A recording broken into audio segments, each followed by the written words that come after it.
Postgame. Shotgun snap to Mac Jones. Fires to the end zone. Caught at the goal line. It's a touchdown for Hunter Henry as the Patriots add to their lead. Join the conversation by calling the Ace Ticket hotline at 855-PATS-500 or email the show at webradio@patriots.com. I hope y'all keep that same energy for tonight, baby. Can't wait. Live from our studios inside Gillette Stadium, here's Hardy. Slipping and sliding, he was like a cat. Pop, pop, bang. Well, that was some entertaining football tonight from Minneapolis. Unfortunately, the Patriots come out on the losing side, 33-26 to the Vikings in this Thanksgiving primetime matchup. It's Hardy, Mike Dussault, Paul Perillo here. That was me. Sorry, dude. Oh, sorry. I was doing that. Doing that. Yeah. Clicking. Yeah. There's a lot Time of clicking. is ticking for the Patriots. So, you know what's funny? I think we could have a very succinct good, bad, and injured. No. Good, the offense. Bad, the defense and special teams. And, you know, we have a couple guys hurt. A couple of injuries. Yeah, I mean, it's a frustrating loss in that it's like a baseball team that's in a rut and can't sync up the pitching and hitting in the same day. And your defense has been so good, and your offense has struggled so much. And tonight, your offense really played. I thought Mac really played well tonight. I thought the offensive line was really good tonight when it needed to be, and they couldn't come up with the stops. Yeah. So it was really frustrating. Yeah, that's what I mean. I don't know if I'm going to repeat what you said. Go right ahead. No, Mike. I think that's what the sucks. crux I mean, of the game. You never really expected the Patriots offense to come out and put 300, whatever it is, 350, somewhere in that vicinity, probably close to 400. I haven't exactly looked at that just yet, but you get that, and then all of a sudden, what happens? The special teams and the defense let you down. The key plays, Pierre Strong running into the kicker. I mean, that is just a backbreaker. The defense. I mean, they forced a punt and an interception there in the first quarter, and then it went field goal, touchdown, end of half. Touchdown off the kickoff return, field goal on 14-play drive, 71-yard touchdown drive. They did get the 2 punts at the end to make it a little bit interesting. But, it's like whack-a-mole right now, and you're like, well, what do I think about this team? Do I think the defense and the special teams are mistake-prone and stink? And do I think the offense is growing, or do I think that they're probably both somewhere in the middle? That's probably what's true. But a nice game from Mac, and I think he kind of built off of some of the positive elements I saw last week. But it's just it sucks. One thing comes up good for you, and then the things you had trusted fail you. So frustrating. I know I'm going to hear that Mac built on the positive things from last week, and. Look, I'm not as interested. You know what I love about you? What? You're just like me. You can't let the little things just go. Sometimes you just got to let them go. I'm he sorry. was terrible last week. What? The offense was so bad last week. To trying to glean anything positive from it tonight was a great example of that. It does such an injustice to tonight when they actually do something, and then. That's why I get so frustrated when I listen to, the 3 days of like, oh, how good they were. You just don't see it. No, they weren't good. And I don't want to get, I don't want to bog down in like arguing about that. But was there anything that you saw tonight, especially in the first 3 quarters? The one slight negative I'd have is you got to do it for 4 quarters. You only did it for 3. Yep. But I would just you can't possibly tell me you saw anything last week that resembled what they did tonight offensively. No. Like, they just went up and down the field for the first 3 quarters tonight. And you want to talk about the quarterback looking comfortable? He was stepping into throws. He was firing downfield. He was checking down when he needed to. Yeah. He was throwing the ball away when he needed to. Yeah, he actually threw it away. I mean, I thought little clock management issues at the end of the half. We'll nitpick. We'll get to that later. But offensively, that's a game to be encouraged by. I didn't know if that offense was going to be in existence this year. We'll see if they can put it together now, because they're going to be playing a defense next week that's extremely banged up with a bunch of guys out in Buffalo. So we'll see if they can put a couple of strong offensive games together. Yeah, in short, I would say save your encouraging words and positive thoughts for a game and an offense that really deserves it, and they deserve it tonight. I don't think they deserved it last week. Tonight they deserve, whatever. I would agree. Mac Jones, I said to Mike about halfway through the third quarter, that's the best I've seen Mac Jones since the Cleveland game last year. Yeah. And it's unfortunate and ironic that it happens in a loss, but that's how it is. If I'm being honest, I saw something tonight, whereas last week I did not. Let's get to our good, bad, injured, and we'll actually do it. Now it's time for the good, Pretty good. It's pretty good. the bad, Hey, what happened? and the injured. You all right, guy? Good, the bad, and the injured, brought to you by the good players, the bad players, and the injured players. We start with Paul Perillo, who wanted to wrap up this good, bad, injured with, just, a pithy comment. But no, I'm going to make you come up with actual goods. I'm going to leave individual stuff to Mike because he just said, aw. So I'm going to say I loved the approach tonight overall offensively, especially at the very start of the game.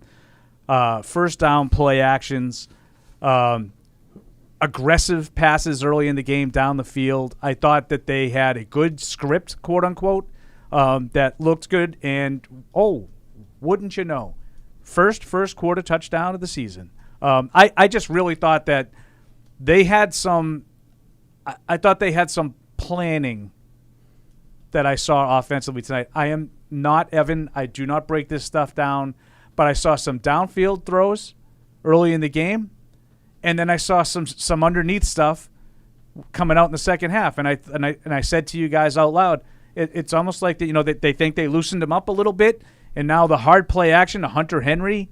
I thought there was some good design to what they did offensively. It certainly wasn't perfect, but I thought this was a huge step in the right direction. So I'm going to say the coaching and play design tonight offensively is my first good. Yeah, I'll throw Mac up there. I mean.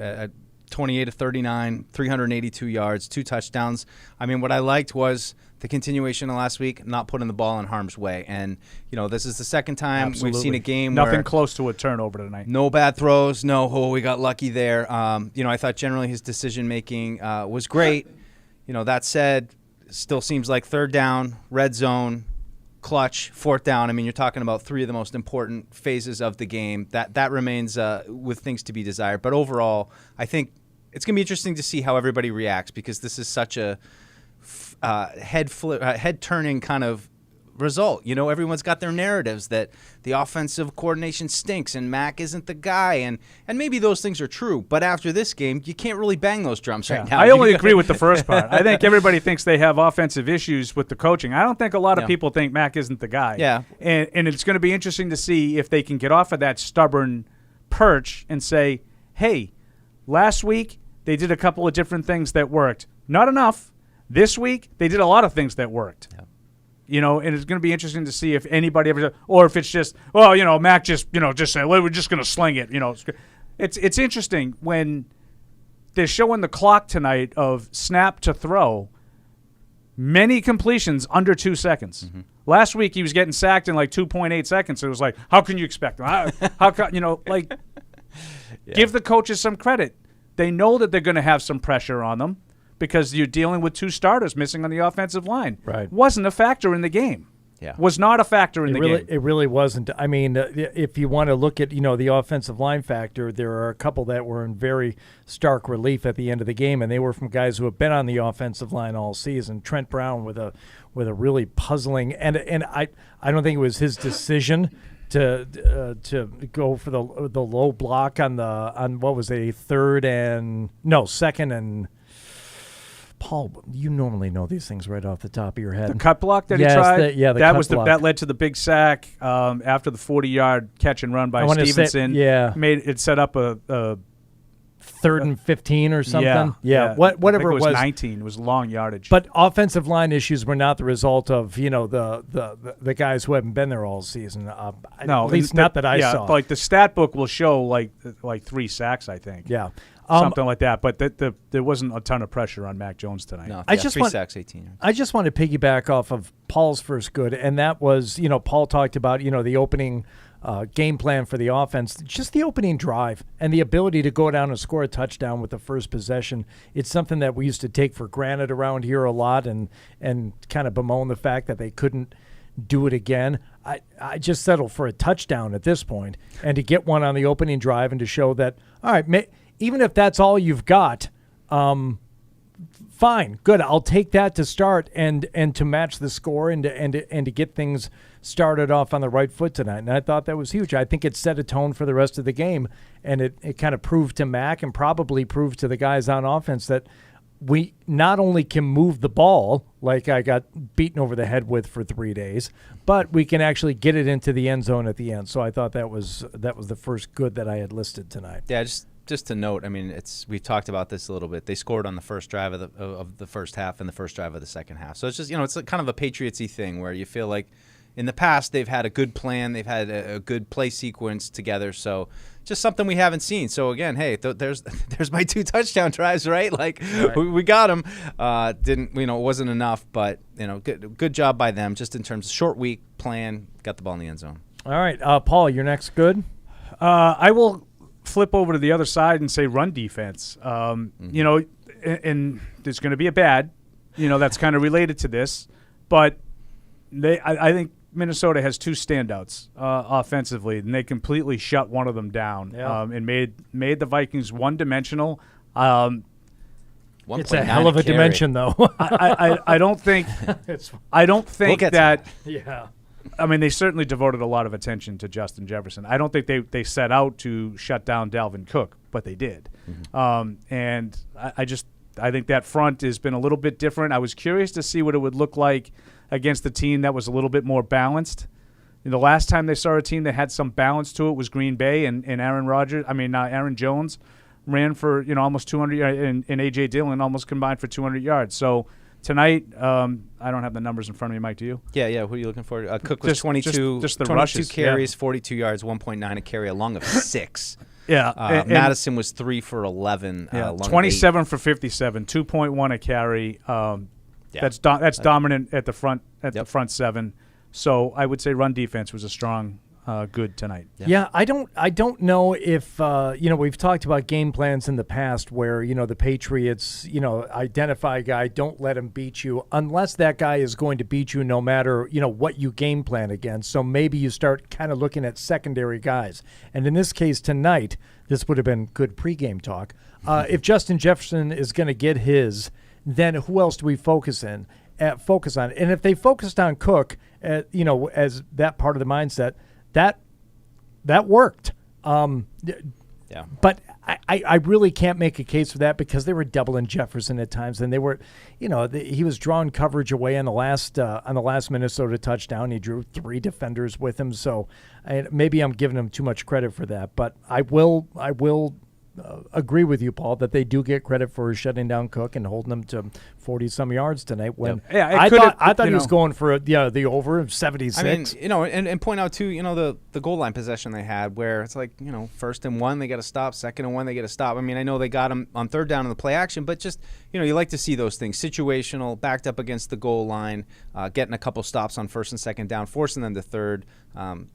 They did get in, but yeah, good stuff from the run team. All right, what do you got for us on the goods? I got to put Ramondre on there, which is, I didn't even realize he had 9 catches. I mean, the 40-yarder obviously skewed that a little bit, but 9 catches, 76 yards, 7 carries, 36 yards. Damian Harris got dinged again, went out.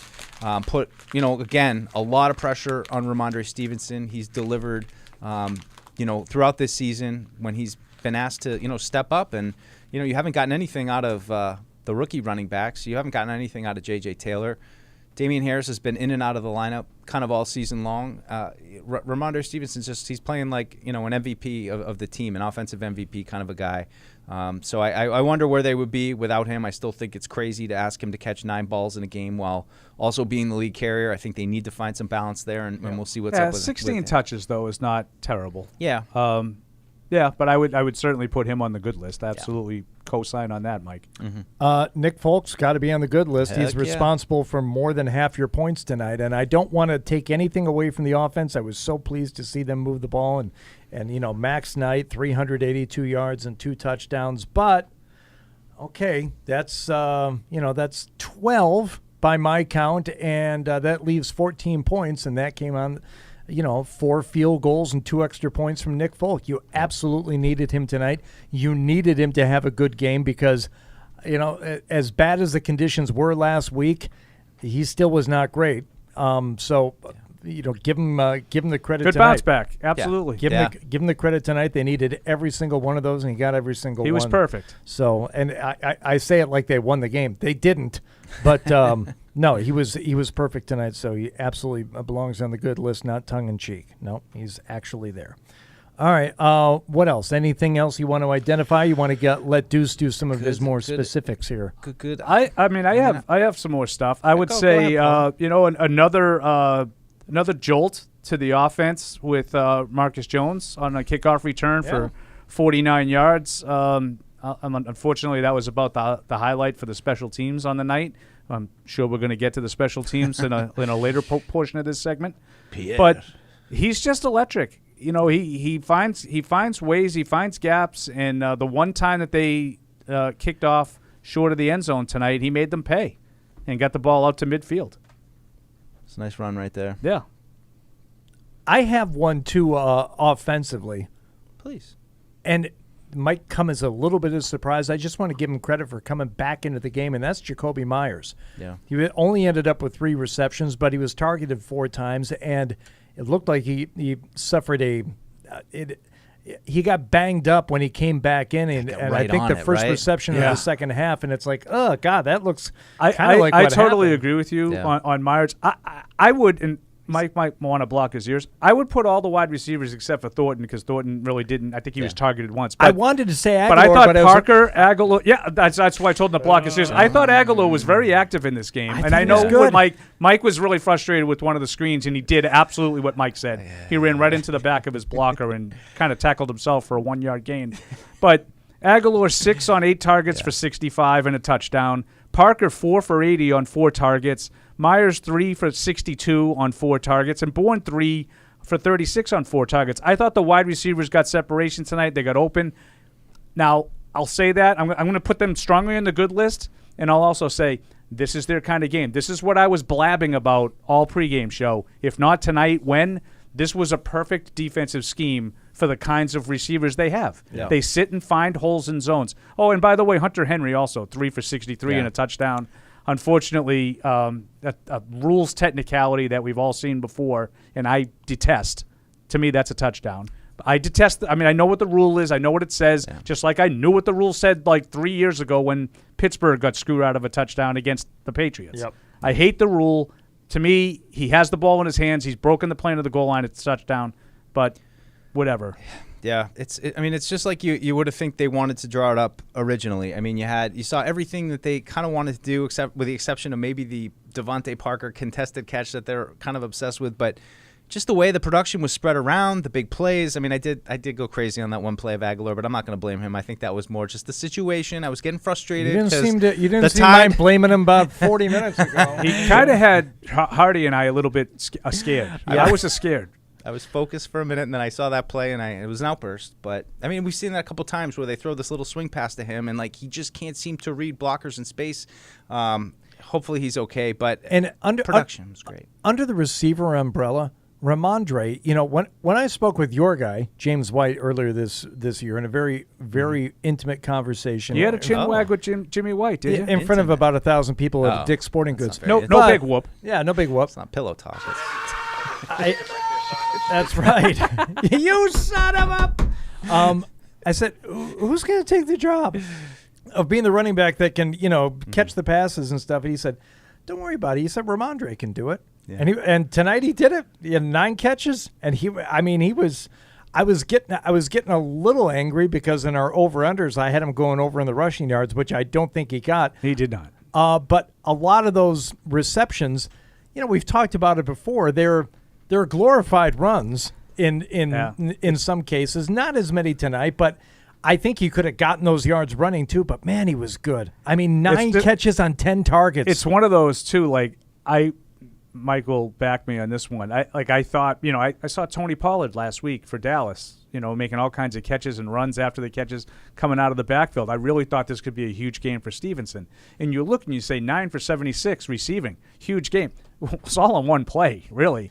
It was 8 for 36. Otherwise, 4 yards a catch on the other 8 catches. But the 40-yarder was huge, and it kind of set up shop for a potential game-tying touchdown unfortunately, they couldn't execute from there. But, yeah, Stevenson, like Mike said earlier about him, just having to carry the whole load now, and this is conservatively 6 of the last 8 games maybe. He's really had to be the guy. Yeah. And he's done it. He's been excellent. All right, what do you got, Deuce? I'm kind of good on individual guys. I mean, I think Paul really touched on it well with the run defense, and I was just going to maybe highlight a couple guys. McMillan making a couple plays, Tavai making a couple plays. I mean, I just think they were part of the run defense. It's funny, I had 50, 48. Yeah, and the tackle for loss. I mean, exactly. The two yeah, they plays showed up. Yeah, they did. Showed up. We were joking a little bit about McMillan starting to finally show up a little bit, but you're seeing the play there. I mean, some good anticipation. I mean, it's nice to see them have that gear to switch to a slightly more kind of athletic guy that they're willing to put out there now. It obviously didn't make enough of a difference against the pass, but I just thought those guys were, kind of standing up. I thought Bentley had a couple plays too, but I don't know. Overall, the individuals, I'm kind of good now with the goods. Yeah, right. The only other one I would put is Josh Uche, because the one big sack. Yeah, huge. Yeah. They get down there and they have a chance to get a touchdown and take the lead and take all the momentum, and he comes up with a big sack on second down, which all but ended that drive and forced them to kick a field goal. And that was a good inside move. He set him up, as that young tackle that's replacing Darisaw, and he did a hard step to the outside, cut back right inside him, and buried Cousins. I was surprised he held on to the ball. This was a good hit right here. Good clip of that. Good job, guys. Uche just, coming. Ooh, that's a big play. That's a 4-point play. As Mike Lombardi likes to, teach you about football when in his soliloquies. Yeah. He learns you something. That's a 4-point play. He learns me something.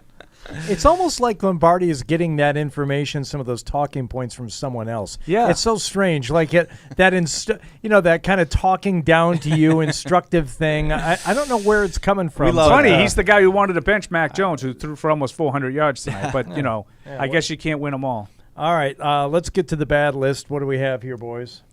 Oh, boy. Paul, What do you want to start, Paul? Yeah, why don't you start us off, Paul? Why don't you set the table? I mean, there's a lot. There's a lot here. I'm going to start with sort of the plan to start this game on Justin Jefferson. It looked like they wanted to just say to Jonathan Jones, you take him. And it didn't take long for that to go out the window. And then you saw, it really didn't get any better when they were doubling him. But I just think that you have to recognize, how many times this week did we say there's no way the Patriots will allow what Buffalo did to Justin Jefferson? Well, I got news for you. They did.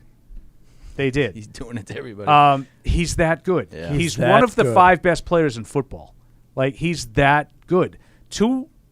The first catch he made on the deep ball was insane. It wasn't quite what he did against Buffalo, but it was insane. Oh, and he also completed a pass.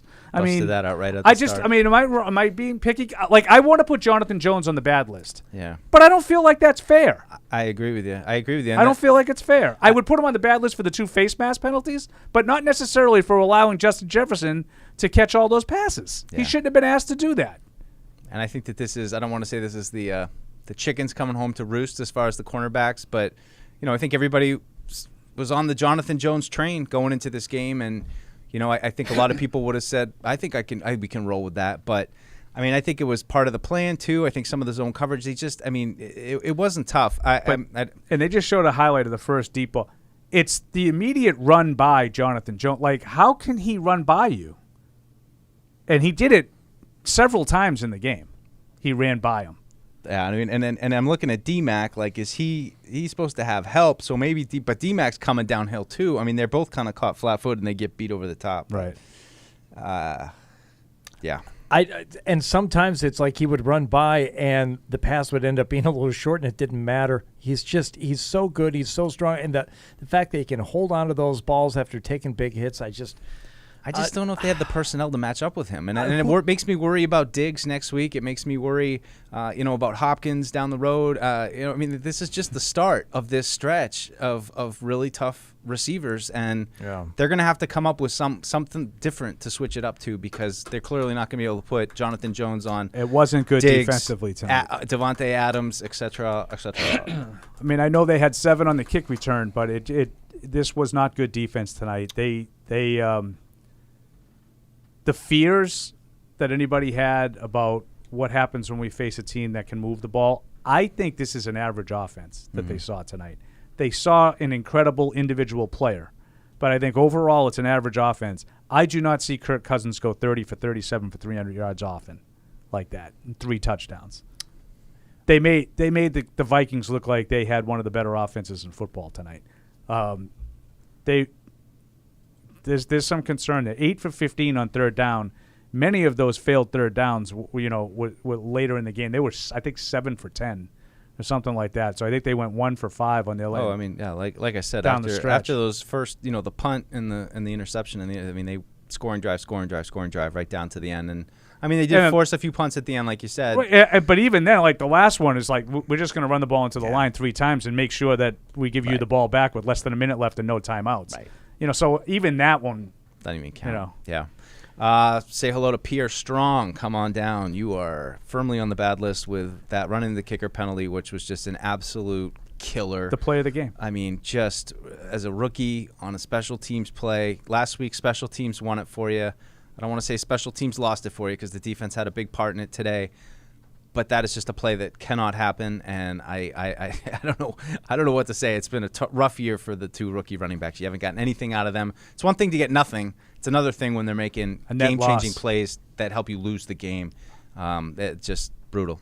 I feel bad for him. The coach yelled at him. Did they show a shot Did of they him show getting Bill an earful on the sideline? Oh my God! Yeah. He was getting an earful, and he looked sad. From Bill or from Cam Akers? From Bill. Oh, the big daddy's coming in with That's That's why I said when we were watching, I'm like, guy hasn't even talked to me in 2 weeks. Well, I remember you said that, but I was writing down 35 running into kicker on my bad list. bad. No, I just thought it was really interesting that Tony Dungy spent that time earlier in the game talking about just how detail-oriented Bill is when it comes to special teams techniques and things that he learned under him, and talking specifically about that, how to block a punt. And give Tony Dungy credit, he went back over it at the time, when it happened. Right. It's you pick your spot, you're 15 yards away, you pick your spot 11 and a half yards so you don't run into the foot. And I know there were some people on Twitter that's the epitome of a 5-yard penalty. I mean, he ran into his foot when the foot was still in the air. Yes, the punter spins and falls down. Exactly. That's what you're supposed to do. But he ran into him. They actually were fortunate to not get another one.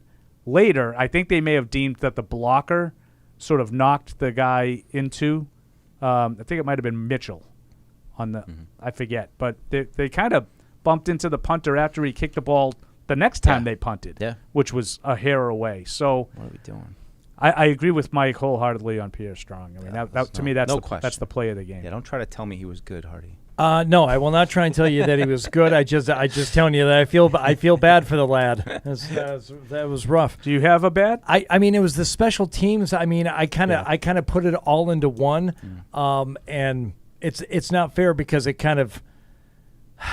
takes into account things like the kickoff, and we were not arguing about it, but you were like, oh, why won't they just kick it out? I don't think they can. I don't think they You're probably right. They don't have the leg right now to do that. I did say that. I was like, stupid. Just kick it into the end zone. But Nick Folk probably can't get it into the end zone. I don't think he can do it. That's why Bailey's been doing it. No, I know that's why Bailey does it, but I just assumed that he could get it to the end zone. But I don't think he can. You might be right.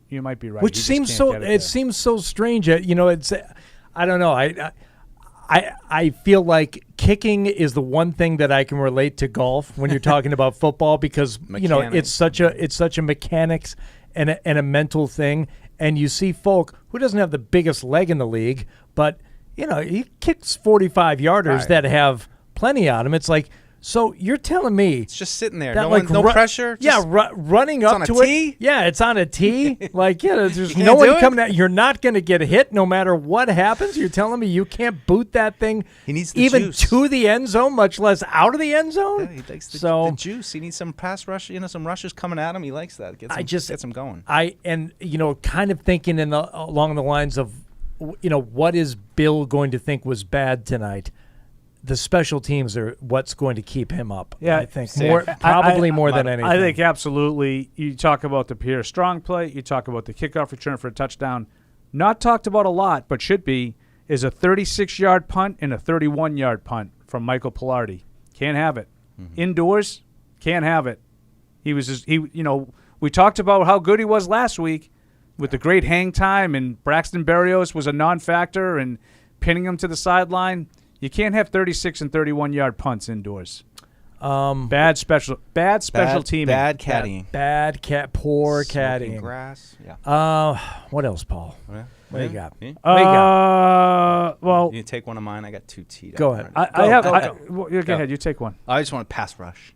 I think it was Good one. I didn't have it, but that's a good one. trying to solve the rubric of what went wrong today for the defense. That's where I'm going to start. I mean, the run defense was great, and you always hear these guys talk about, like, we got to stop the run first and then get after the quarterback. I thought they stopped the run. Stop the run and have some fun, says Godchild, right? You got a backup left tackle. You got a rookie right guard, and they got. I don't think they registered a sack. One sack. One sack. And just a handful of QB hits. Most of them. They didn't have a lot of. end. They didn't have a lot of pressure. Kirk Cousins looked like he was comfortable, and I thought once he kind of established a rhythm, he was able to kind of do what he wanted. I mean, you read the numbers off, Paul, of how many passes he completed for how many yards. So I thought that was the most disappointing aspect of it. I mean, we talked about pregame. You wrote about it this week. The pass rush, Dietrich Wise, Uche popped up with that one. Glad I wrote about it. But it's true. I mean, and it's something that I wouldn't think that if they're stopping the run that they would have had that much trouble getting after Kirk Cousins of all people. I mean, that's just everybody's key was get after Kirk Cousins. They did not get after Kirk Cousins. I think it was a huge part of why they got shredded. They obviously didn't listen to the pregame. They didn't listen. Turned it off. I like the pass rush. I didn't have it down on my list, but it's a very good one. There were some penalties that were huge in this game that the face masks were needless penalties. There was a penalty that people will not be talking about much, and it was huge. And it was 3rd and 12 in the first half, and Judon completely jumped the snap count so much so that they had to blow the play dead. Makes a 3rd and 12, a 3rd and 7. They convert it. They end up getting a touchdown. I'm not sure they convert 3rd and 12. I think that the Vikings went into this game tonight and said, anytime we're in a really long yardage situation, we're going to be ultra conservative to protect this offensive line. We're going to check it down to Thielen. We're going to check it down to Osborne, and we'll just check it down to Hawkinson. We're not going to worry about having Kirk Cousins take 7-step drops and get killed. Mm-hmm. And you turn a 3rd and 12 into a 3rd and 7, it opens up a lot more options. And that was a touchdown drive. Yep. That I don't think would have happened if it was 3rd and 12. Well, there was the biggest play to Jefferson was the next play, right? After that penalty, it was like, I think, the 37-yarder down the field. I mean, CTE. Yeah. I don't remember. Every now and then Paul doesn't get something. But, yeah, I wrote about that one in the little thing I was writing after the game. That was, just kind of a key moment. It happened a couple times. Again, I think the penalties, though, just generally have just been an issue this year. And I know that there are some that people feel strongly about that maybe weren't calls or calls that were missed with the face mask on Mac. But any way you want to cut it, they just take way too many penalties this year. And the Miles Bryant personal foul was just a ridiculous penalty. He's on the ground. Like, what are you doing? I don't know what he was doing. I know that people are going to be emailing and calling and saying that you got to put the officials on the bad list, and they missed. They missed a face mask on Mac. That was a huge miss. No question. That was a 4th down play. Yeah. Especially when you call 2 on Jonathan Jones. I mean, I know it is. I mean, those were certainly face masks, but you can't call 2 on one guy and then miss. So was Hunter on Mac Jones. Clearly a face mask. Yep. I think it was Hunter. But that hit by Bryant bothered me. That's a hit that hurt somebody. That can. I mean, he hits him like right in the back of the neck while he's on the ground. So there's nothing to give there. You know what I mean? Like there's nothing. And he doesn't even see it. He's back to him. And he's down on the ground, and it's an incomplete. Like, I just thought that was a really cheap hit. Yeah. What else do you got? I got Kyle Duggar. He drives me nuts. Another good one, Deuce. Drives me nuts. Last week, I thought he was excellent last week. I thought he was delivering the lumber, big hits, arriving with a bad attitude, everything that we've come to like about Kyle Duggar. And then the inconsistency is his thing. And, I think it's in the passing game, but there were, a couple plays that he was picked on early on in the passing game. And then, we had the play-action play on the goal line that he lost contain, fell down. You could see how frustrated Bill was. Not sure how he fell down on that one play. I know, and that's what's just like maddening about him. And I know, and everybody's so quick to want to hype him up as the next coming of whatever. and he shows moments of it like he did last week.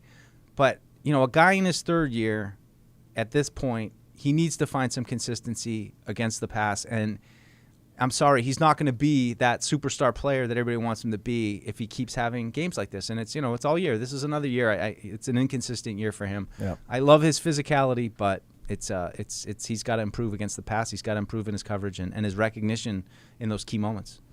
I don't have any other bads on the list. If you have some, we can rattle them off here. I'll combine two. I wrote down pick 3, which is a phrase that I stole from Hardy. Well, I like it. The pick 3 reared its ugly head tonight. Jonathan Jones's return inside the 10, right? Fantastic return. Yeah, and sets up a field goal. And I would just say that leads to an 0 for 3 night in the red zone in general. Not good enough. Yeah. Not good enough. You got to find a way. I mean, you have 26 points tonight, and you could have had 34 if you could have come away with a couple of touchdowns on some of those drives, or at least 31. Well, Hunter Henry was a touchdown. In my world, in my NFL, it is just like was it Jesse James was the Steelers tight end? That was a touchdown too. But just in fairness, so people don't think I'm being sunshine.com. I mean, I know that's my Wednesday persona. I'm not just being Johnny Homer here. I also think that Tyquan Thornton fumbled last week, and they called it an incomplete pass. Mm-hmm. You remember he caught it? I thought it was took two full steps and had a third about a hair away from the ground, and they said he didn't have it long enough. So if he didn't have that long enough, I guess Hunter Henry doesn't have this one long enough. But to me, he catches the ball, reaches it over, touchdown. The play should be dead when he's in the end zone, touchdown. Yeah. I also think, in full fairness, Lee Evans 100 years ago in the AFC You had to bring that game up, didn't you? was a touchdown. So I just thought the red zone being 0 for 3 tonight was a crusher. It's it's that inconsistent NFL mindset where the ground can't cause a fumble, but it can cause an incompletion. pass. I'm like, I like that. I haven't heard that put that way, but I like that. Yeah, That's good. it bothers me. I'll just do a final piggyback on Paul because I want. Like, I think the red zone thing is perfect, 0 for 3. And I just think we're going to get this week a lot of, the offense. 0 for 3 in the red zone, 3 for 10 on third down, no points in the fourth quarter. So, it's great. I love what I saw out of the offense. It's the first time we've seen it. I feel encouraged by this. You're getting chunk plays. Now you got to find a way to get the 6 at a time and see if you could do it both ways. The key moments. That's what defines good offenses. When you got to have it, can you get it?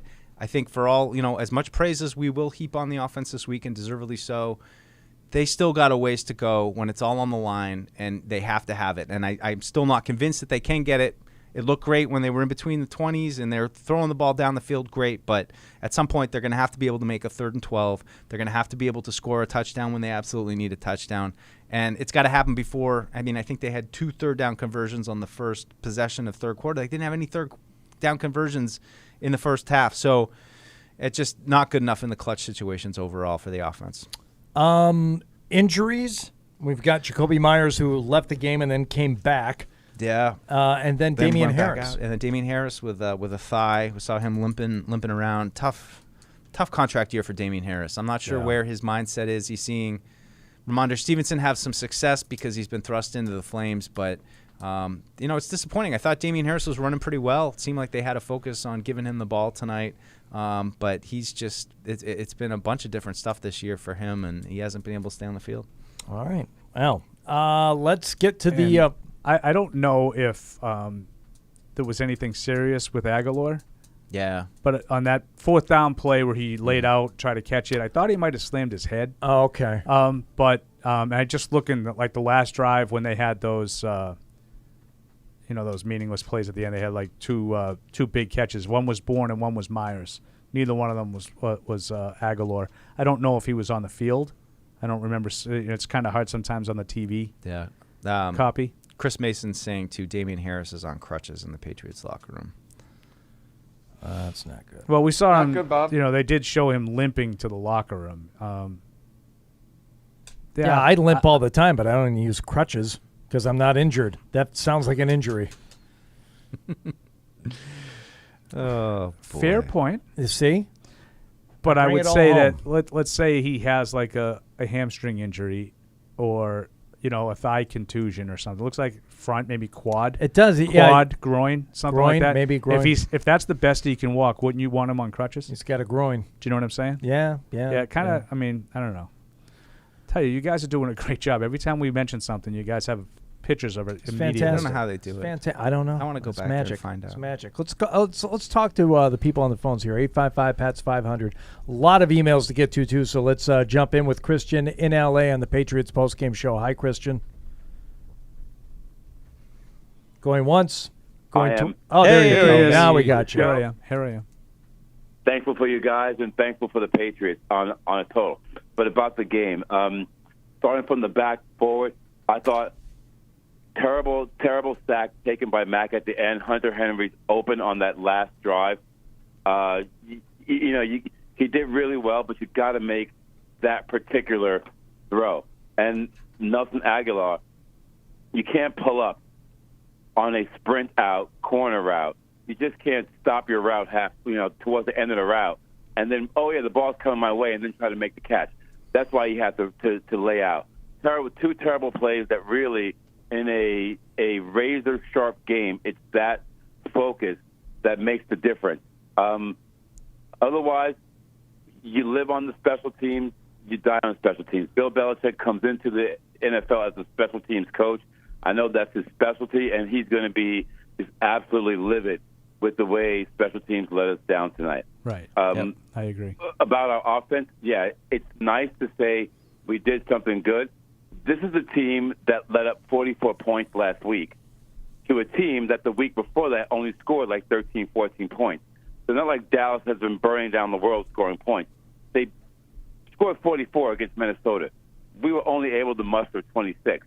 So while it's nice to see that Mac did something good and we moved the ball, still, guys, the focus is just not there for us to really make that next step. Yeah, I hope you don't mistake the three of us as putting sunshines and rainbows on this game. It's not an all-world offense, but you're talking about an offense that, scored 3 points, if you want to be generous, last week. And I understand the Jets are a very good defense, and that was a tougher test, but I got to give credit where it's due. And this time when they moved the ball, they actually moved it, in some meaningful situations. You can say it. They actually moved the ball tonight. Yeah. They didn't. They said they did last week, but they didn't. I was told they moved the ball. This week they did. Right. They had more than 100 yards more than last week. Right. I mean, they had 409 yards. Matt, can I grab one more call at least before we break? I just everyone's been holding a long time. I want to get to just a couple few before our first break. We'll go to Eric in New Jersey. Eric, what do you got? Hey guys, happy Thanksgiving first and foremost. Same to you. Again, do you believe in a parallel universe? I mentioned this 2 weeks ago. Again, this defense, it matters in the game that matters the most. This defense, again, everybody was hyped up on saying this was a championship or playoff quality defense. Again, for the 3 years, they don't stop the teams when they need to make the stops.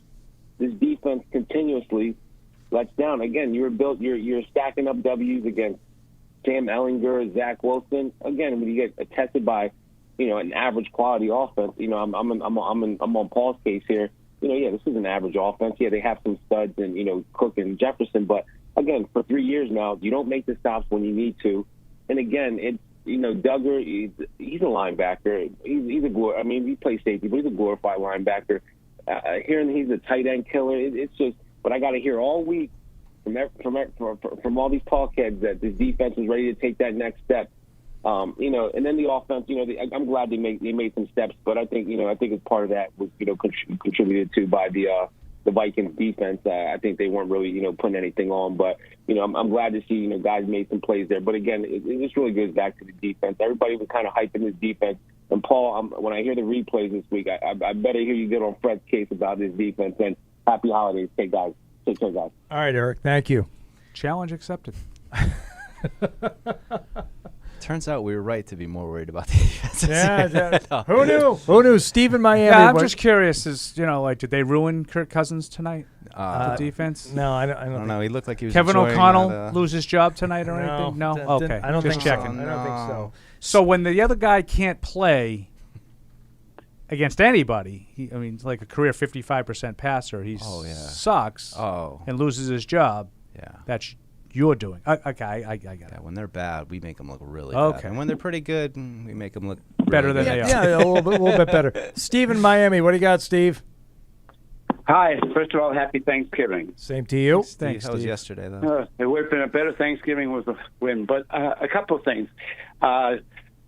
Jones, I've got to put on the bad list because of two face masks, especially one at the sideline when he pushed the guy out of bounds. And then, I mean, he had a great interception, but the two face masks really came back to haunt them. And then Hunter had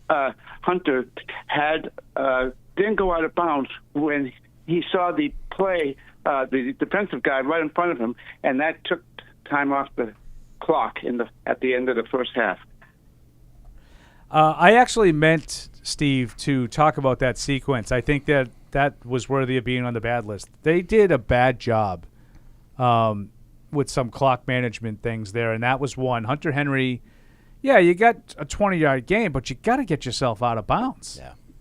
And save that timeout. Like, Bourne had one of those too, didn't he? you know, but he didn't not try to go out of bounds. He got tackled with a really strong tackle. Yeah. Later in that drive, though, I'm talking about the drive at the end of the first half. Now, here's Henry. Right, Good right. job. Now, Go get down out, the get out, sideline. get out. You're not gone. Yeah. Like, you're not going to break it, so just go out of bounds.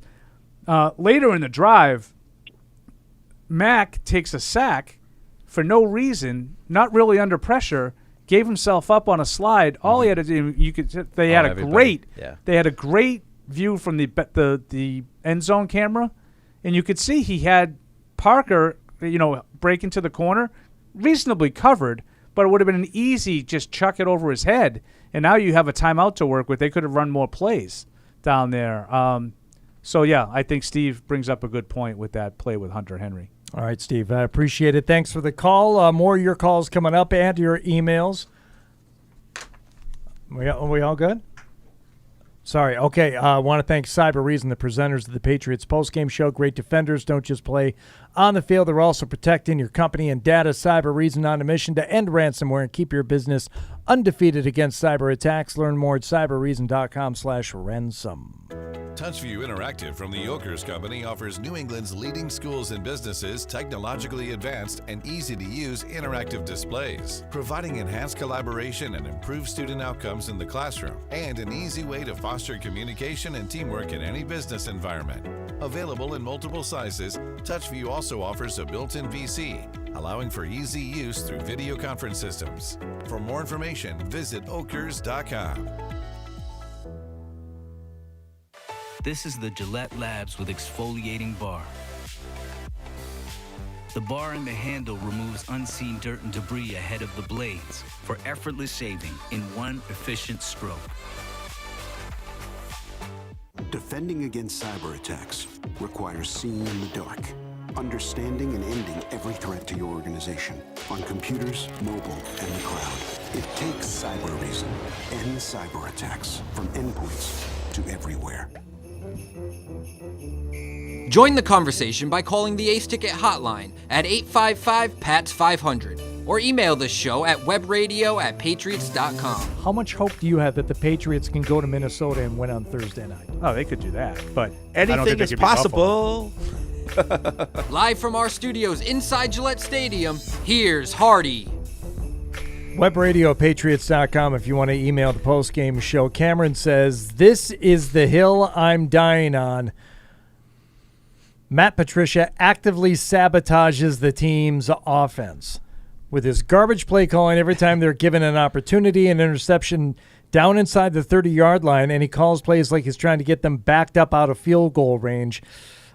This dude needs to go yesterday. He's garbage, and him being on the team makes it worse." No. Okay, so he brings something up there that we didn't mention. Should have been mentioned. I want to be fully fair. I gave the coaching staff, I think, a lot of credit tonight offensively. I think they did a lot of good things. The little end around flip back to Kendrick Bourne, and that's why they had the pick 3. They lost 7 yards on that run. That's not a good call down there. Yeah. I don't like that call. And I'm very consistent. If you recall, in garbage time when they ran a little jet sweep end around to Tyquan Thornton and he went in for a touchdown. I didn't like it then either, and it worked that time. So the emailer, I think, is I think the emailer is wrong about the way the game unfolded, but that particular play in the red zone, yes, he's right about. Yes. Yeah. Ben in Amesbury says, Matt cannot stop taking sacks at the worst possible times. The Vikings clearly showed blitz on 2 plays this game, and there was no attempt to throw to a hot route. Hot route! Hot route! Hot route! Not to mention I that. don't know what that means. Not to mention that absolute bleep we get show. Evan. Sack lunch. Not to mention that absolute bleep show on the last possession. Happy Thanksgiving, I guess, Ben in Amesbury. The last, he means the second to last possession, I assume. I would assume. Yeah. Okay. Yeah. Which was not good. The last possession, you take over at the 11-yard line with no timeout. You ain't scoring. What are you doing? You ain't. I mean, you're not scoring. You ain't scoring, guy. Unless you had Josh Allen. Maybe. Let's go to Sad Brandon in Atlanta. Sad Brandon in Atlanta. It actually says Sad Brandon from like Atlanta. Yeah. What's up, Brandon? Yeah, I'm that guy. I'm Sad Brandon. Okay. This was a tough one there. Really tough because it's not as good as Angry Juice. It essentially was every game is a must-win, but this one was really a must-win because, one, we just needed to show that we could beat a good team or a team with a winning record other than the Jets, who we own anyway. But also, it was so close. Like, there were so many opportunities for us to, beyond the ref stuff, it was just opportunities that we had that we didn't capitalize on. And I'm just looking at, the ticker with the schedule left, and I'm just like, we might beat Arizona, maybe. We could definitely beat Las Vegas, but I don't really see us winning those other games, and that puts us at 8-9, and that's not going to make it, put us in the playoffs. And even if it somehow did, we just get blown out in the first round again. So at this point, I'm not saying I'm on to 2023, but I am very curious as to what pick we're going to get and how we can turn this around for next year. And I don't know, obviously Patricia, that's not his job. He should not have that job. And I'm no offensive coordinator myself, so I'm not going to, give him too much for it. But it clearly is not the job he should have. And I just wondered, is there anything you think we can do? There's been some running backs waived recently, and with Damian Harris being injured, you think we look at any of them, or do we just stay within the practice squad and what we got there? First, Brandon, thanks for the call. Don't be sad. He had the little sad emoji on his. He did.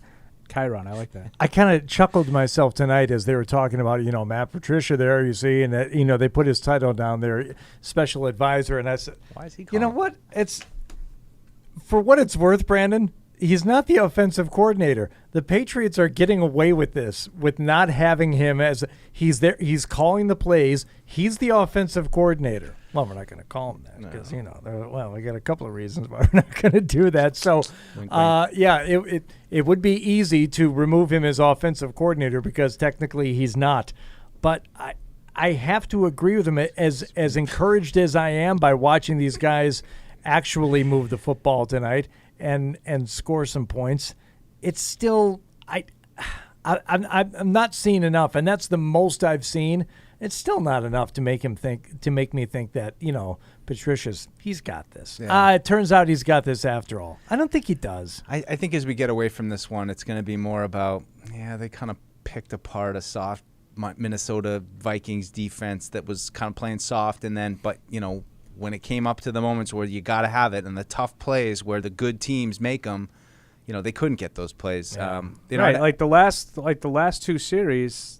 They went 3 and out, and then they had the 40-yard screen to Stevenson and kind of went 4 and out. Yeah. From there, that would be the one negative I would have offensively. It was really good for 3 quarters, and then when the game was on the line in the fourth quarter, there was no production. And it's not to tie it to the old number 12 or even, Josh Allen, but those kind of situations we see with good quarterbacks, what usually happens with good quarterbacks in those situations? Yeah. They go down the field. They find a way to make a play today with Diggs and Allen, somehow throwing a strike, somehow making it happen.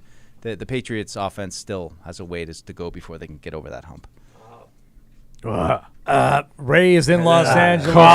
Hello. Take that, Ray. Ray, hello.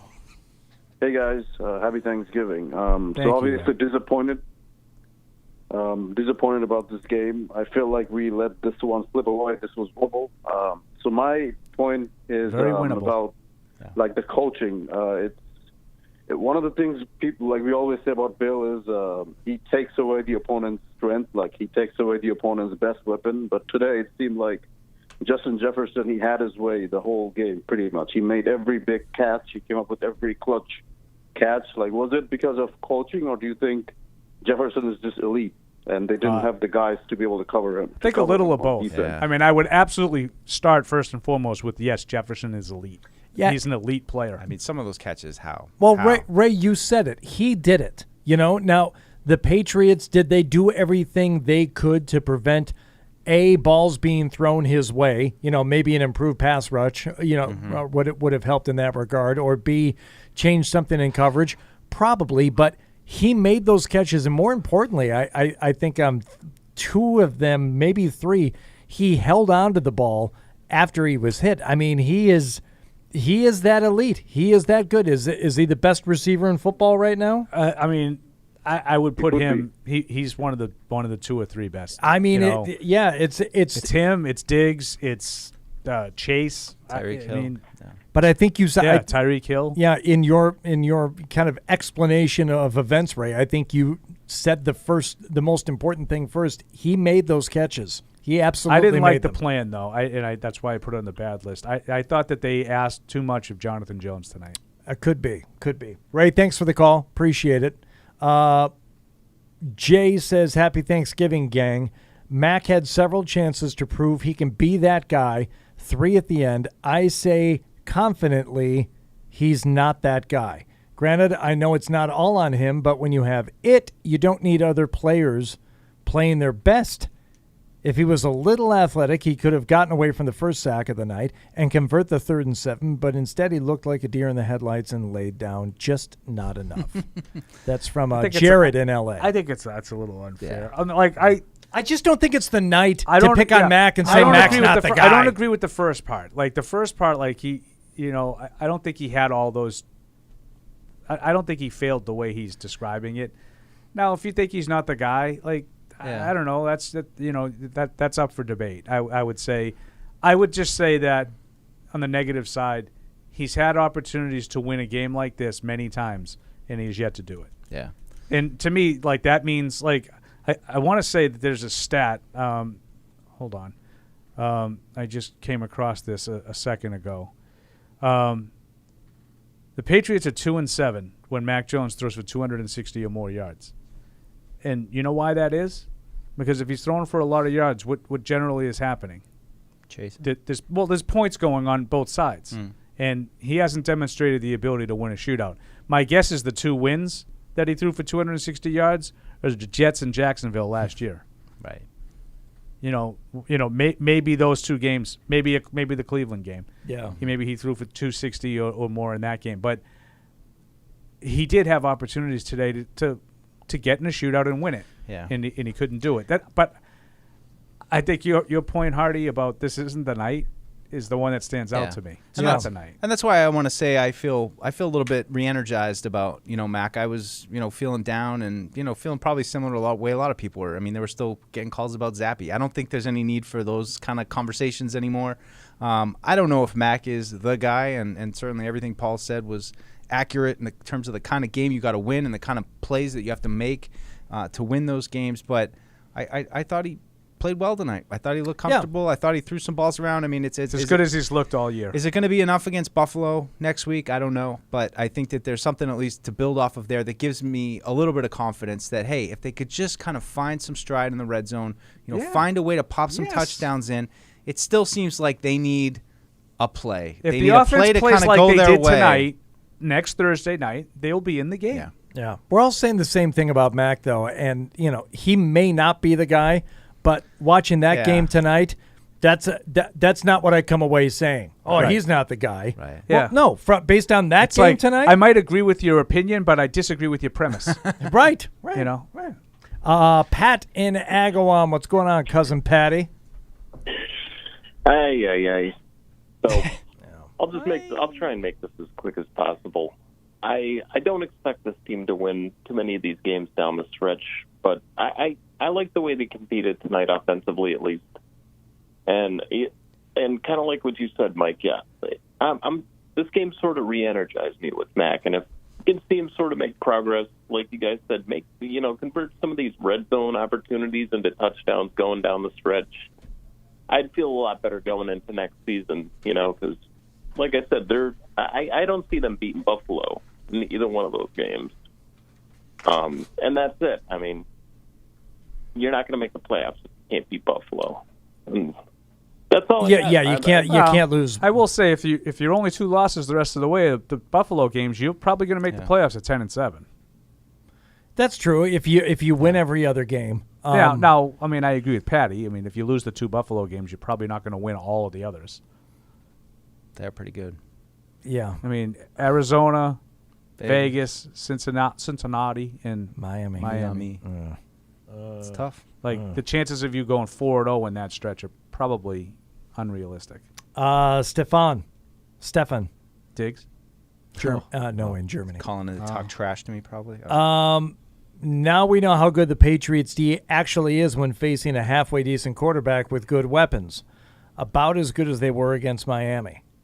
At least the O seems to be coming together, but with all the improvements, one thing still hasn't improved. Whenever the only thing worse than a sack would be a turnover, Mac takes the sack. The game, and again, not tonight. He did throw the ball away a couple of times.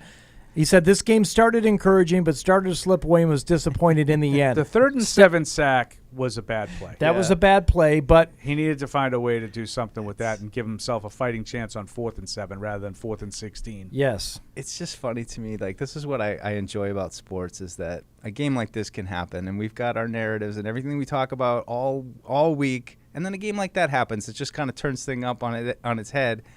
But you still have people who can't just adjust and be like, whoa, that was unexpected. I'm going to kill the defense now. You just keep going. Yeah, but Mac had like those 4 plays that I hated, and I still hate him, and I hate Patricia. It's just they people can't get off of it. This is a weird game. I mean, and I think it turns it upside down. What are you expecting next week? It's called take committed. Take committed. I'm committed to this take. People are definitely take committed. And I would even say like this mentality, like the defense, like that I'm a skeptic on the defense, right, Mike? But like in reality, it was a bad night for the defense. So that completely invalidates anything that they've done in the last month. Right. But Mac Jones has a great night, but ultimately they didn't win the game, so it validates what's happened previously. Do you know what I mean? Like it's there's a disconnect there. Yeah. And I think the fun is in breaking how weird this is and understanding, is the defense really this bad? Is the defense going to look this bad against Buffalo? Is the offense going to look this good against Buffalo? It's just, this is not what I was expecting tonight. We'll see. Michael in California on the Patriots Postgame show presented by Cyber Reason. Hello, Michael. Hey, how you doing? Yes. Good. When that touchdown to Hunter Henry, I feel like that was a touchdown. I thought that was like a good, like he had a possession on the ball. His hand was underneath the ball, but that kind of pissed me off when he got turned over and you just make a field goal kick. I hate the rule. Overall, I agree with you. I hate the way they call those, but that's the rule. And then the special team just let us down. Yeah, huge. Kick return. If the special teams were disciplined, we could have had a head. A kick return for a touchdown, a running into the kicker that extends a go-ahead touchdown drive. It was funny because the offenses were going up and down the field all night, and then it's 26-26. Patriots go 3-and-out, and the Vikings went 3-and-out, only the Patriots ended up running into the punter. I'm holding on to an email here until we hear from the head coach here in his post-game press conference, but something about that running into the kicker. I think it's asked, and there's some more conversation to be had on that. How about this? Chad in Atlanta. The offensive line let Mac down horribly late in the fourth quarter.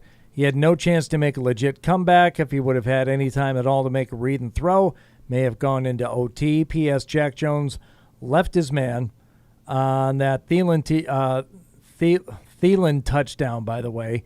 He left Mills alone and in a bad spot, and you could see it in Mills' face. You might be right. I mean, Maybe. I thought Jack Jones was chasing Jefferson on that play, but I don't think Jack Jones played very well in this game. I don't think he's played very well recently. Fraud defense, To be honest with you. says Juan in Mexico. Hi, all. First of all, happy Thanksgiving. Feel this game shows you may need a number one cornerback when you need it the most. The defense did not help at all. Also, could it be the short week? Help Mac to trust his instinct more and not overthink his reads. Or just an average defense. Or an average. Wow. This guy. Wow. It seems all kind of, it's all open. I don't know. I'm not going to lie. I'm running out of gas. Hey, it's Black Friday. We're going right to Doorbusters. Me and Maddie, we're going down to Walmart, and we're going to get in line for some 40 minutes. 40? This thing will be over in 2 minutes. Get on it. You okay? It hurts when you hear it out loud like that. Are we going to break again, or we have... People are just... No, we'll keep going. I got time. Hey, let's go to Zach. I can jump. I can jump on something if you go want. ahead. Mike's got I was something. going to say that the last guy said, Michael, I think this shows you might need a number one corner. I'm still not there. I mean, I think you need a number one receiver. I mean, I was asking that question before. I asked that question this week of, That's a good point, what difference does it make that Minnesota's kind of an average offense, even with Justin Jefferson and a quarterback that we claim Mac Jones could be. I think today illustrated how good that guy is, and you don't need a great quarterback. I mean, how were those great throws? He just does miraculous catches. You put it in the vicinity, the area code where he is, and he comes down with it. How about the catch that didn't even count? The one that got called back for holding, that was a third down conversion. Mm-hmm. I don't know how he caught that pass. And it's like, as much as I want to kill Jonathan Jones, as we talked about, it's like, well, what could they have done? I mean, I'd more point they do need a corner, but maybe you just need a bigger one and a better plan. I just think the size thing. I think that comes into the face mask. You're not big enough to get into that big receiver. You're kind of reaching for anything you can get. So I mean, I'd almost. As bad as those face masks were, it's just it's a little guy trying to take a big guy down. Right. It's tough. Let's go to Brady in Kansas City. Brady, you're on the Patriots Postgame show. What's up, Brady? Hi, guys. Happy Thanksgiving yesterday for you. Still Thanksgiving for me. So it's Black Friday here. Turkey.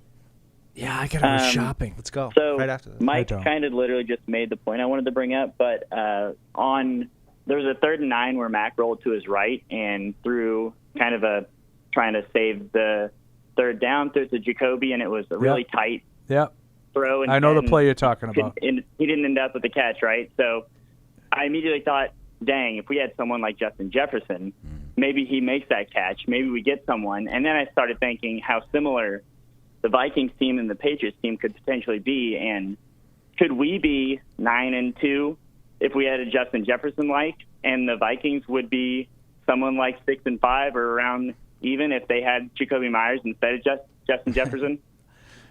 I mean, I don't know for sure, but I see the point you're trying to make, and I'm not going to poo-poo it. I'm just saying, if you had Justin Jefferson and you played the games the same way, you would not be 9-2. Yeah, I mean, they were the way the offensive line is played and the way Mac is played, and missing two quarterback. But I get the point. If the offense was kind of playing like this for that first part of the season, then I would say, yeah. If the offense played the way it did tonight and it had Jefferson, that might be the difference between touchdowns and field goals instead of 0 for 3 in the red zone. Especially you just see what the difference that kind of guy would make for Mac in those situations where now it's like, he kind of has to reach around. Like, do you want just a guy where he's like, screw it, I'm just throwing it to Justin Jefferson, and he's probably going to come down with it. And I'll also say, in Jacoby Myers' defense, might he have caught that ball if he didn't have the shoulder issue? Because he was gritting that out tonight, right? Yes. I mean, he was wincing in pain when he came back in and got hit again. Yeah. Maybe that restricted his mobility on that play. Now, I think that was a very low probability throw. They had it defended well. I thought the guy came over the top and knocked the ball down. But who knows? Maybe if it's a fully healthy Jacoby Myers, he makes that catch. We can go to Justin in Virginia. Justin, you're on the Patriots Postgame show with Hardy and Paul and Deuce. Mike Dussault. Mike Dussault. That's me. Go ahead. What do you got, Justin? What's going on, guys? I want to talk about two things, two Ds, the defense and Damian Harris. So you guys posed the question, is this what the defense really is? I think the run defense is probably worse than it showed, and I think the pass defense is probably a little better. Now, I do think that against the number one wide receivers, like some of the best ones, they're going to be this. Because I think they have a bunch of Indians, not necessarily a chief of that group, but they are a good bunch of defensive backs, in my opinion. Like, I think Jalen Mills, Jonathan Jones, and Jack Jones are good defensive backs. Just none of them can handle a guy of that caliber. Yeah, I think Now, Jonathan Damian Jones has Harris- played out of his mind. I think he's played great all year. I'm not sure I agree with you on the other two. Do you think he's a number one corner? Jonathan Jones? No. No, I don't. But I think he's So played that's great. That's what I'm getting at. That's what I mean by a chief. Like, I don't think he's a Keith Talib. I don't think he's. No, I agree with who you. else came in here? No, I agree with you, Justin. Absolutely. It's the reason he's played in the slot most of his career. As far as Damian Harris goes, how do you think he's going to kind of go into free agency? Because he spent a lot of this year kind of getting hurt. Yeah. He kind of Limited fell to that interest. second string role. I don't know if he's Yeah, re-up in here. you might be but able to get him back on a low money deal. Because I don't think. I think. Yeah, I Thank agree. you guys. Appreciate you. Love you. Yeah. I Love just you want to. Can I read a little exchange here? I guess on Patriots' fifth quarter with WBZ Sports, Mike Reese, I think, was able to statements from Walt Coleman in NFL officiating on the Hunter Henry non-catch.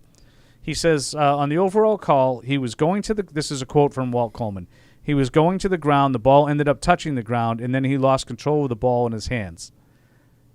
Because as he's going to the ground, he has to maintain control of the ball upon contact in the ground. The term that's commonly used is surviving the ground.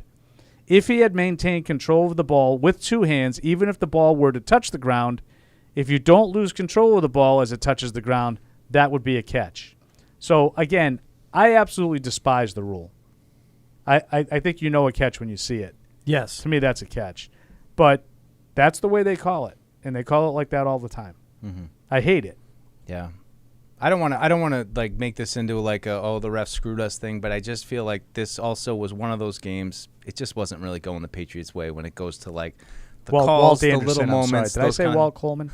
Walt Anderson. They brought him back from the Raiders game Sorry. 20 years ago. But they got a lot of bow bounces this game, and I don't know, they just didn't have it. Yeah, the non-face mask call on Mac Jones, that's frustrating, and that's a bad one. But anyone who's trying to tell you that Jonathan Jones, didn't deserve at least one of the face masks because he didn't twist or have control of it. Yeah. What are your hands doing up toward the face of an offensive player? What is that a thing?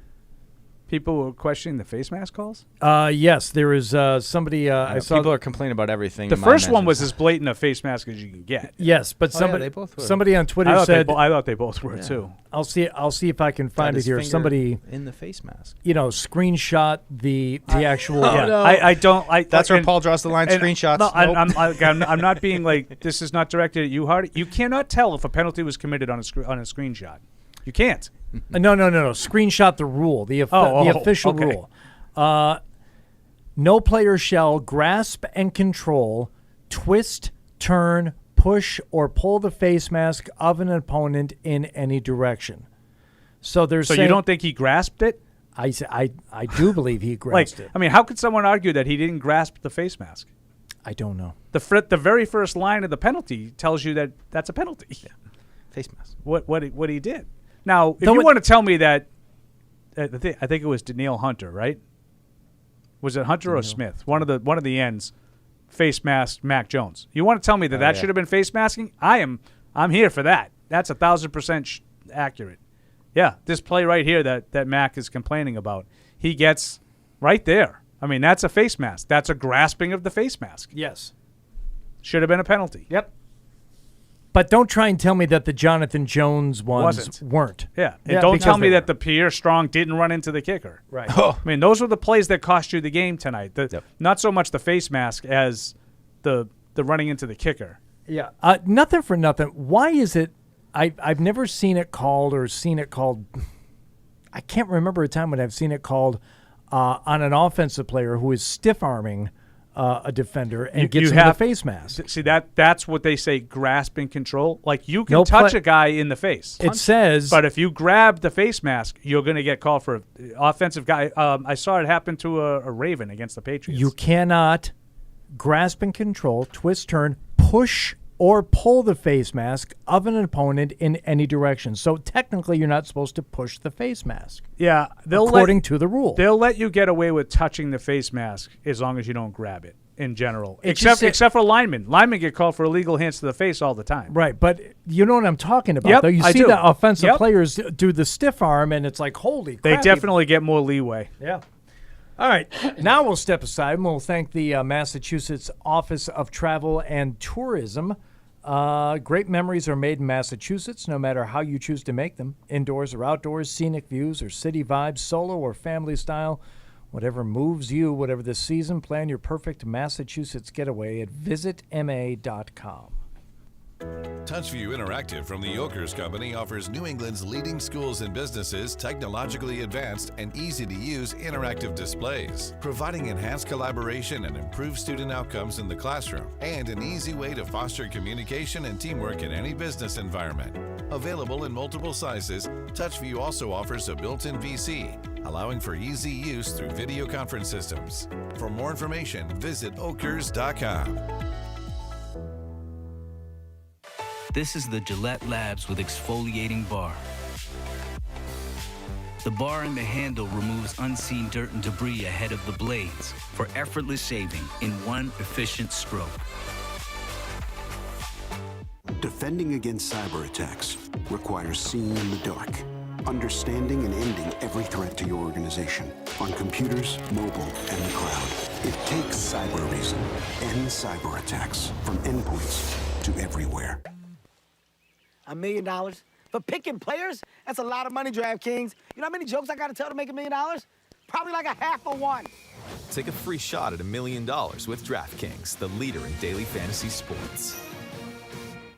TouchView Interactive from the Yokers Company offers New England's leading schools and businesses technologically advanced and easy-to-use interactive displays, providing enhanced collaboration and improved student outcomes in the classroom, and an easy way to foster communication and teamwork in any business environment. Available in multiple sizes, TouchView also offers a built-in VC, allowing for easy use through video conference systems. For more information, visit okers.com. This is the Gillette Labs with exfoliating bar. The bar and the handle removes unseen dirt and debris ahead of the blades for effortless shaving in one efficient stroke. Defending against cyber attacks requires seeing in the dark, understanding and ending every threat to your organization on computers, mobile, and the cloud. It takes cyber reason. End cyber attacks from endpoints to everywhere. $1 million? For picking players? That's a lot of money, DraftKings. You know how many jokes I got to tell to make $1 million? Probably like a half of one. Take a free shot at $1 million with DraftKings, the leader in daily fantasy sports. Join the conversation by calling the Ace Ticket hotline at 855-PATS-500 or email the show at webradio@patriots.com. I was just thinking about other things I wish I would have been doing. I have a couple of socks sitting at home that, you know, I could go and maybe try and find the matches for those socks. You got lucky that you know? missed the Colts game. Live from our studios inside Gillette Stadium, here's Hardy. I wasn't making that up, and I did find one of the matches. Do you know how happy that made me to find a match for a sock? And it was already clean. It was in the laundry room. It was like in a wrong pile. I'm like, oh. Long Lost Brothers reunited? I'm looking for this one. And I'm wearing them now. But I need some new socks. Do Christmas. you? Yeah, Christmas. I might. Black Friday sales. Go out and get you some socks. Headed to Walmart after this. Hurry up. Oh, me too, buddy. You and I both. I love it. 10. Get an air fryer. How about 2 calls and then the head coach? You want to do it that way? You want to talk to Zach, who is in Minnesota, and he was at the game tonight. Zach, how are you, man? Hey, hanging in there. Okay. That's all we can ask. Tough to be at a lot. Been at It's not 3 your games, fault. First loss. But so just want. Can you hear me? Oh yeah. Oh, yeah, you're great. Okay. All right. So, yeah, hanging in there. So two things. My brother and I were at the game, and on the conversation of the quarterback. So on the way out, we're talking, what are the goods, what are the bads, kind of trying to predict what's going on the show. And, my viewpoint was, like it's been mentioned, can't make the big plays when it matters most, come through what we've been used to watching through for so many years, just not there. But then on the other hand, he was going, I'd put him on the good list, over 400 yards, moving the ball, looking good.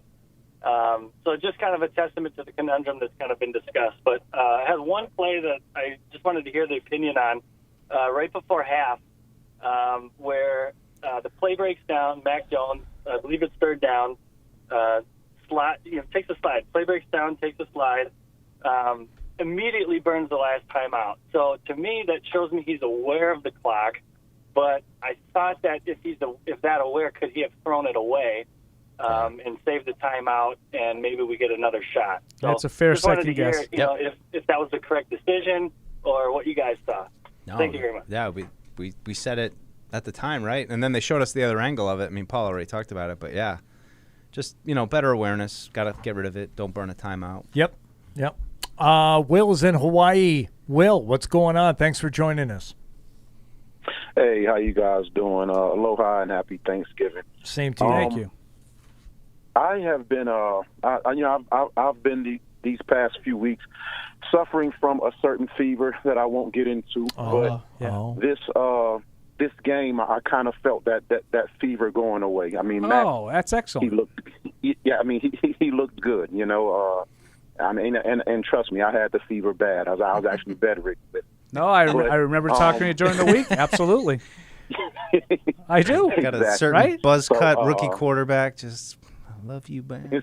So here's the deal. I don't think I'm completely cured. The fourth quarter didn't do it for me. No, but I'm not gonna debate that with you guys. My thing is this. Mac Jones, I'm at a because I want to wrap my arms around the guy, and it seems like every time he throws for a lot of yards or has a big game, it seems like we always lose those games, and it gives kind of fuel to that. He can't make the plays when we need him to make them or anything. I don't think I've ever heard you guys say equivocally. I've heard you kind of allude to it, but what do you guys think of Mac Jones? Like yes or no? Do you think this guy is the future? Yes or no, our franchise quarterback? Not really. I do not. It's tough to say that, Will, because I think the bar is so high, and not just for the Patriots, but especially for a team that has experienced a tremendous amount of winning the last 20 years. I don't know anyone who looks at Mac Jones and says that guy is going to be a top 5 quarterback in the league. And if you go as low as top 5 compared to what you had here, then you're setting the bar real low. So to me, I don't think any team would be willing to settle for a ceiling like squeaking into the top 3rd quarterback and saying that's what you're going to have for the next 10 years. A guy who's like 12th best in the league. Like, is that enough for any team? I totally get what you're saying, and I totally agree with you. And Mike knows this because we've talked about it ad nauseum on Patriots Unfiltered. But the only thing I would say, and it sounds funny, you say top 3rd. I'm like, I think the vast majority of the quarterbacks are in the top 3rd. Like, they're like in that. I think most of the quarterbacks are like Mac Jones and Kirk Cousins. There's 25 quarterbacks in the top 3rd of the league. Don't get hung up on the math. Don't get hung up on the math. Are you saying that on any given week you could convince yourself that most of the quarterbacks be a top 3rd guy? I think that I think about the best that you could hope for Mac Jones is what you saw tonight. No. From the other guy, Kirk Cousins, who I don't think is good enough for you to win with. Like, and when I say win, I mean it all. Like, you're going to win deep into the playoffs because your quarterback is going to lead you. That's what That's what Mahomes does. That's what Rodgers does. That's what Brady does. That's what Josh Allen does. I don't know how many more are on that list. Yeah. Russell Wilson was on that list at one time. He's not there anymore. Right. I mean, how many guys would you say That team wins because the quarterback wins for him. Well, how many Super Bowl champions can you look at and say, they won despite the quarterback? There's a handful. There's and that's a it. handful in there's always 30 years. There's always anomalies. But if you go to roughly when the Patriots started their dynasty, and let's go to 03 instead of 01, because 01 we'd all agree was defense oriented and all that. Different game, right? It's like from 03 to now, the 20 years of Super Bowls ish. You can less than one hand. I mean, the Peyton Manning of 2015, he's probably along for the ride. I would argue that he did enough things, and especially in the AFC Championship game, he did enough things to score some points that Brock Osweiler would not have done if they didn't make that move. But I would say that's one. You didn't win with championship caliber quarterback play. Who else? Joe Flacco was unbelievable that year that they won. Yep. I don't think he's that guy, but in that postseason he was that guy. Right. And those are the things. Those are the How many quarterbacks guys? that- How many other? Who am I missing? I mean, it's Ben Roethlisberger, it's Aaron Rodgers, it's Tom Brady, it's Eli Manning, it's Peyton Manning. Yeah. They played at an elite level. Yes. And even like, the Broncos Super Bowl, if you're not going to have, as Dante said, historic defense. Historic defense. And what's the easier thing to wrap your head around? Maybe switching up the quarterback position, which isn't easy, but finding another guy, or building an historic defense. Like, how many teams do you think have a quarterback? Build an historic defense? How many teams right now do you think have a quarterback that they know unequivocally, this guy stinks? Like, he can't play. We need to get another guy. The Colts, the Jets, Texans. The Texans are turning on to Davis Mills' way, no question. Right. Carolina, they don't have a quarterback that they can win with. San Fran. Saints. But I'm talking about a guy that they they've given up. New Orleans. Yeah. No, see, I think Jared Goff is firmly in this category. Yeah, you can win games with him. You ain't winning at all with him. No. He's just like these guys. I think there's like 4 or 5 really elite. There's 4 or 5 guys like Zach Wilson that you're just saying, we got to look in a different direction. And then there's like 20 guys. 25 guys. Yeah. That, depending on the week, you can get good Kirk Cousins like you got tonight, or you could get bad Kirk Cousins that you got against Philadelphia. Right. Back in week 2 or 3 when he looked awful. Yeah. That's what I think you resigned to. Now, Right. The question is, when do you pull the plug on that guy and look for another guy? And you're also leaving yourself open to the possibility that you get somebody who just flat out stinks. You think you're getting the guy, I don't know, maybe with the number 2 overall draft pick, and it turns out no, you got one of the stink ones that can't play in the league. Right. I mean, and I think that's a little context just to highlight maybe too at this point with Zach Wilson getting benched, Davis Mills getting benched, Trey Lance out for the year. Justin Fields just separated his shoulder, So I mean, Mac Jones is, as much as many arrows as he's taken over this time. I mean, he's kind of one of the last guys standing as far as that class. I would just say, what I've kind of like coming to realize is that how can Mac Jones do this alone? Like even the guys that you name, Mahomes has got Kelsey. Look at what's going on down in Miami. All of a sudden, you get Tyreek Hill and Waddle, and he's playing like an MVP candidate. How can you truly judge Mac until he at least has a tight end or a wide receiver that's a matchup problem? And I think everything Paul laid out was true. But I think even the good players, even the great quarterbacks, like Josh Allen gets Stephon Diggs and hits that next level, So it's one thing to say, all right, we think that a game manager we can win with a game manager. It's another to ask the game manager to win with just kind of some pieces that are, depending on the day, they're either not catching any balls or maybe they catch 4 or 5, And I know, Paul, I know. You know where I'm going with this. I know. You guys told me. I know.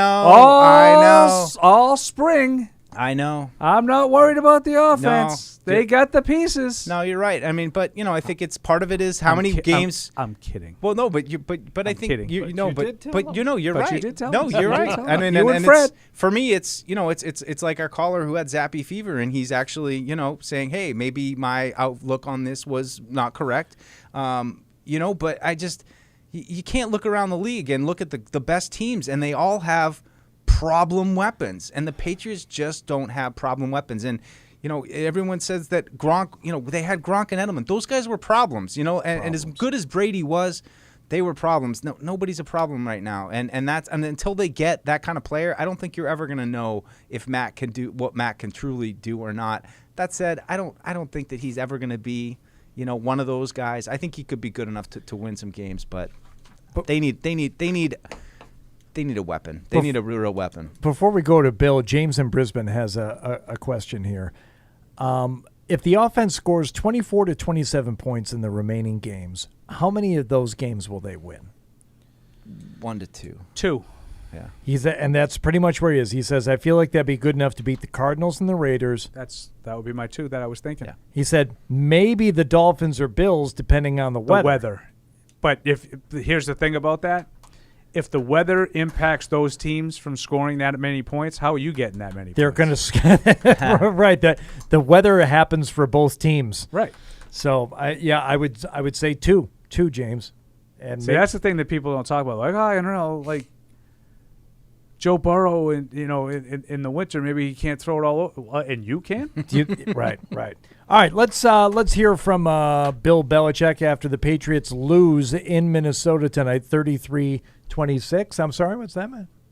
Oh, yes, and we before we hear from the head coach, thank you to Microsoft Surface. Thank you for reminding me, Marine Matt, the official sideline technology, excuse me, provider and laptop of the NFL and the New England Patriots, provides players and coaches with the tools to succeed both on and off the field. Check out the powerful Surface Pro 8, combining the power of a laptop with the flexibility of a tablet at surface.com. Here's the head coach. Give credit to the Vikings tonight. Kevin did a good job. They made a few more plays than we did, and they got a good football team. Got a lot of good players, well coached. And, we just came up short. Obviously, couldn't make enough plays to win. Cousins was tough. He made a lot of good plays, throws, checks. He's a good player. So disappointed to come up a little bit short, but you said too many mistakes they took advantage of, and it really is the difference in the game. So could point to a lot of things, and any of them would have made a difference. So, but collectively, we just just got to do a better job here, and just perform a little bit better than we did tonight. On Jefferson, so much was his production he's just an elite player versus could you guys have done more here? Yeah, it's not the only good receiver we're going to see this year.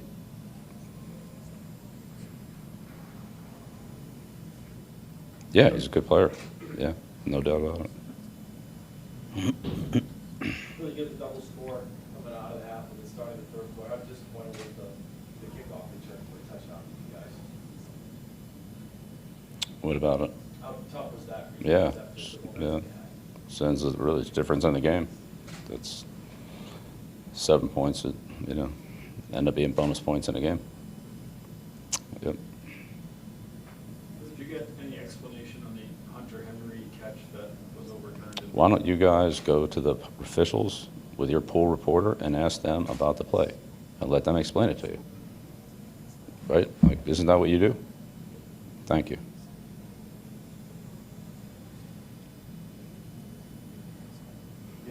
Their opening drive, they've had some success on opening drives. Whether it's script or not, were they showing you stuff that they hadn't shown on film? What did you see from the opening drive? Yeah. Converted on third down, got a penalty. Yeah, again, they're a good team. I mean, give them credit. Did you feel like you left points on the board in the first half just with the way that timeout situation unfolded?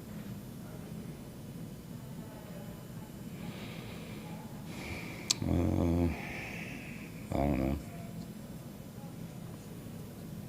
Talking about throwing another one in the end zone with 6 seconds to go. I mean, you don't have much time. You know that. So yeah, yeah. Felt like we'd take the points, come back, get the ball started the second half, they get a tie game. So. I just meant having used the timeouts that way, leading up to it, with Hunter staying in bounds and then Mac sliding instead of like throwing away in that situation. Yeah.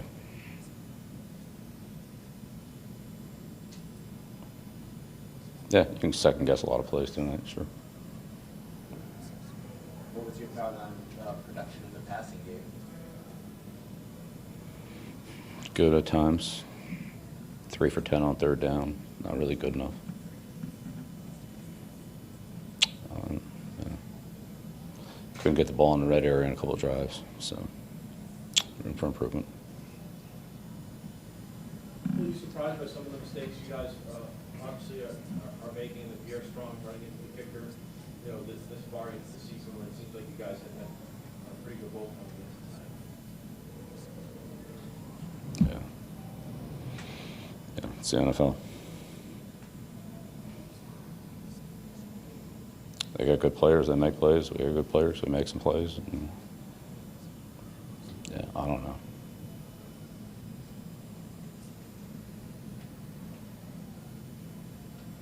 Final question?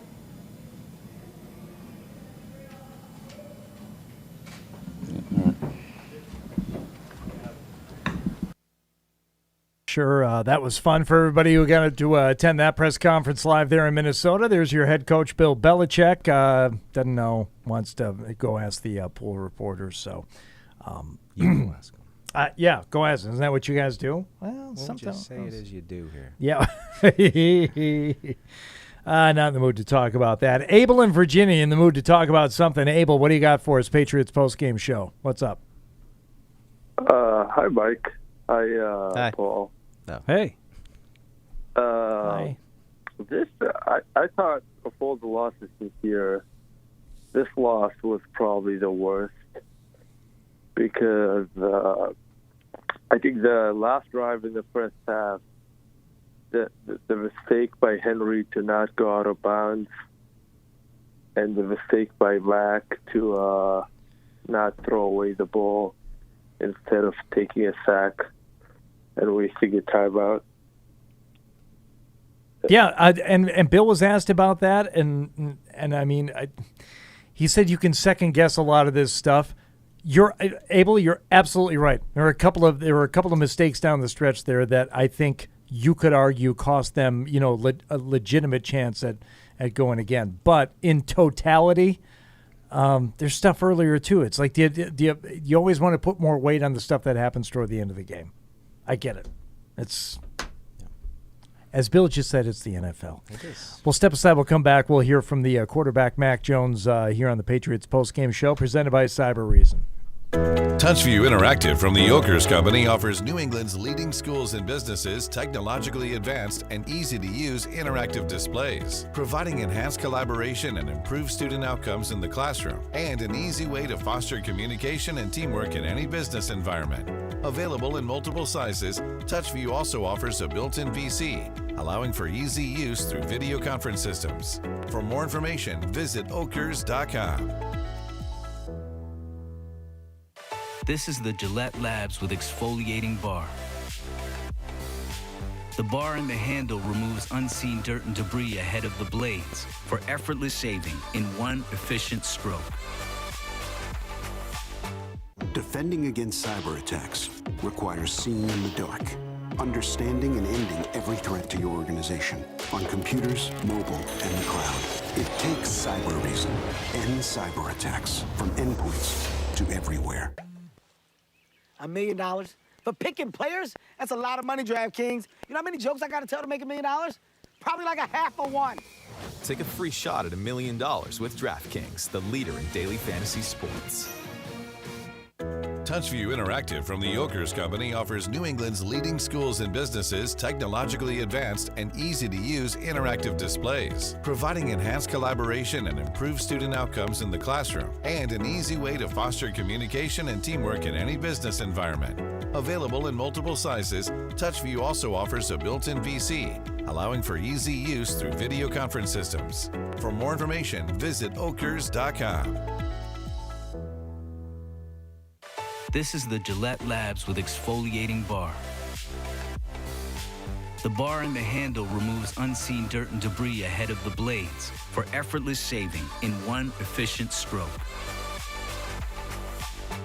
Defending against cyber attacks requires seeing in the dark, understanding and ending every threat to your organization on computers, mobile, and the cloud.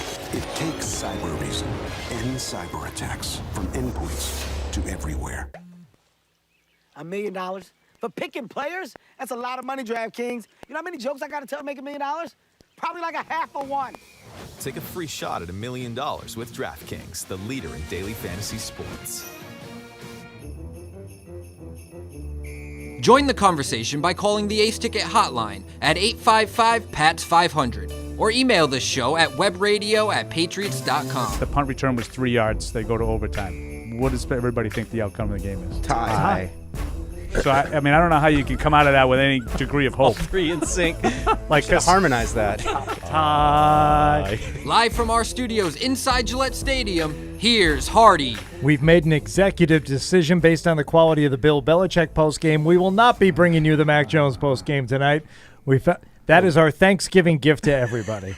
Oh, Lordy. Yeah, for those of you that are actually still listening. Instead, at 106 Eastern. Drowning my sorrows. I don't even know what the mass singer is. There you go, What? Mac. Mac, booby. Instead, we're going to go to Kevin in San Francisco. What's up, Kevin? Kevin? Kevin.